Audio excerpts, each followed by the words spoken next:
This video is part of a series on social media security.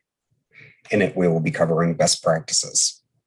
More information on this topic can be found on the Cyber Modules page of the Mohawk College website, which is linked in the description of this video. Firstly, lock your devices. Protecting your device with a password or passcode will prevent people from accessing your information, posting from your accounts, and doing other damage to your devices.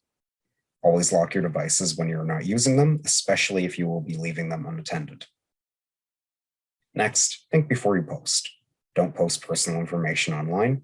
If you're not comfortable with the entire world seeing it, then it shouldn't be on social media.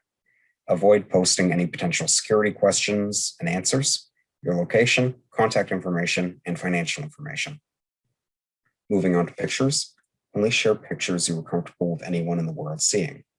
Disable location services and geotagging. Remember, once something is posted, it is effectively there forever. And be aware of the photos you're tagged in and remove them if you are not comfortable being tagged in those photos. It's important to have password security. Use distinct passwords for each social media platform. Do not use the same password for multiple accounts. Never give anyone your passwords or login information, and use long, complex passwords. Also consider looking into a password manager.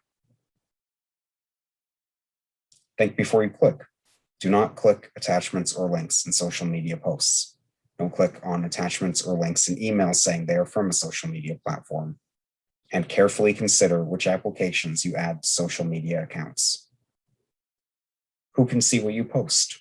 It's worth doing a Google search of your name or searching for your name on each social media platform. See what comes up and what information you can access if you're not logged in. Are you comfortable with it?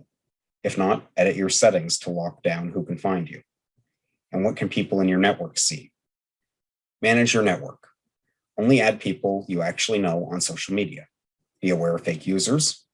Be aware of what information you share with your network. Review your networks from time to time, and block anyone you don't want accessing your accounts. It might be worth making a social media account under a nickname or a different name to avoid posting real personal information. It's worth noting this only works for certain social media, as something like LinkedIn is based around using your name and career history. This can, however, limit the risk of someone accessing your information or damaging your reputation. It can also be important to reclaim and delete old accounts. If you have an old account that you have not accessed in a long time, it is better to deactivate or delete it than let it sit dormant. You can also reclaim and edit old accounts. If you do this, change your password. This will lower the chances of someone compromising it to get your information. Lastly, consider adding two-factor authentication on all of your devices and social media platforms. An example of this is requiring a login code via a text message once you enter your Snapchat username and password. We would like to thank the Canadian Internet Registration Authority for giving us the opportunity to bring you this content. These modules have been created as part of a CIRA Community Investment Program grant intended to improve cybersecurity literacy and ensure that every Canadian has access to the information and best practices to avoid being hacked.